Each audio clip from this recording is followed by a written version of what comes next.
In this video I'm reviewing the new LEGO Icons Modular Building, the Jazz Club.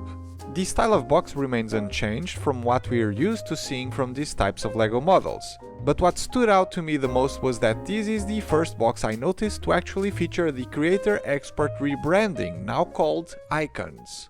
As all modular buildings do, this one keeps the standard connection point so you can have it together with the other sets from the lineup with matching sidewalls and white lamppost. The overall look of the model feels a bit on the darker side of things, especially the Jazz Club building to the left, where the top floors are mostly dark red, grey and black. The giant sign in the front helps to break the darkness ever so slightly, but not enough in my opinion. Printed tiles by the way, and it's kinda neat how the sign was rounded off top and bottom with the use of the hot dog sausage element in the bright orange color. This whole top section was filled with great studs not on top techniques, and I actually loved the design of the windows. It uses brackets with jumper plates to offset these black tiles, and in the middle some colorful trans clear bricks for a great effect.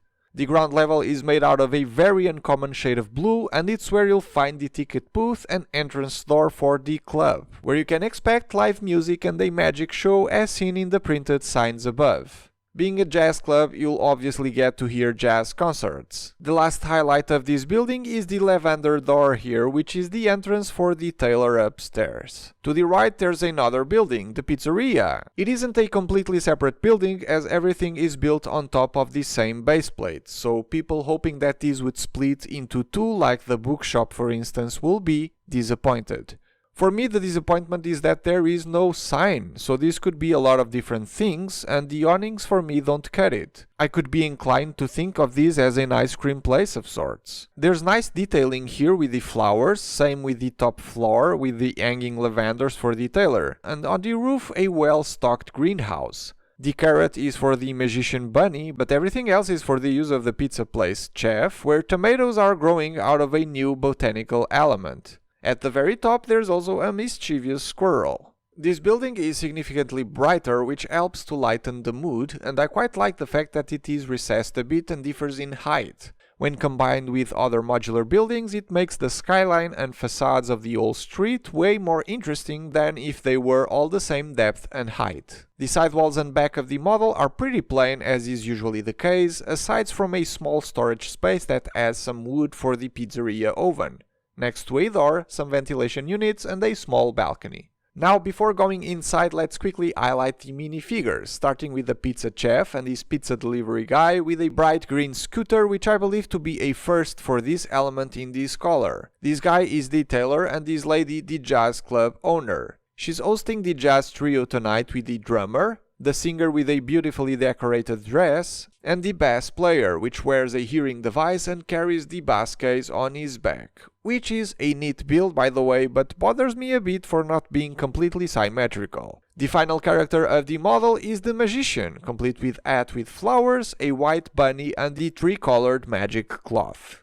The floors can be removed to access the interior and are split in these sections. I've shown the top floor of the pizzeria already, and on the jazz club building side of things, the top floor has the dressing room for the artists. There's an art piece above the couch, next to it a stand with some music and a makeup table on the opposing wall. The mirror is actually a 2x4 tile in the metallic silver color, which I found clever, and while not a very good reflective surface, is good enough to represent the actual object.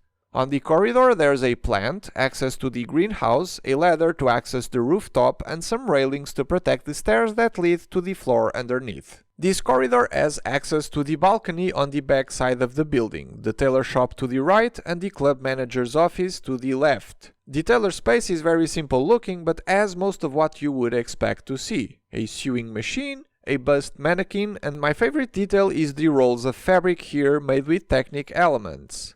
The club owner office has a clever desk build with classic phone and lamp, to the corner a record player, and this space also features a private balcony to listen to the artists' performances on the floor below. The main stage of the club is sitting in the corner, featuring the drum set and a saxophone. And there's a simple build for the show curtains and spotlights that can be easily removed if you need to change the performers around. The main room of the club has a few tables and chairs for the public, and there's even a restroom squeezed under the stairs that lead to the upper floors. Now, even though the set is called the Jazz Club, I think I like the pizzeria best.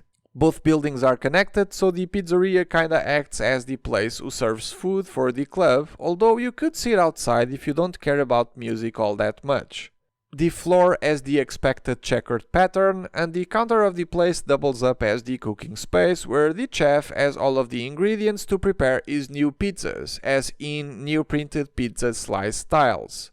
There's ingredients spread all over the place, and at the corner the pizza oven with some nice shapes achieved with a new mudguard element I don't think I've ever seen before. I personally think that beating last year's boutique hotel will be very hard for any modular that comes after it.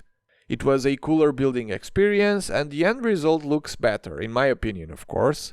But the Jazz Club is still a great modular in its own right. Great value as most modulars are, a great build with a few inspired moments, and if you've been collecting these over the years, there's no way you won't get it too. It offers depth that a lot of the previous ones don't, so I really like that, and it will be fun to figure out the best configurations to include it in displays. Standing next to the bookstore becomes way too dark unless you change both halves around, and then it definitively looks nicer. But I think that next to Boutique Hotel's art gallery works brilliantly to the advantage of both buildings, getting you a lot of detail and variety with just two models.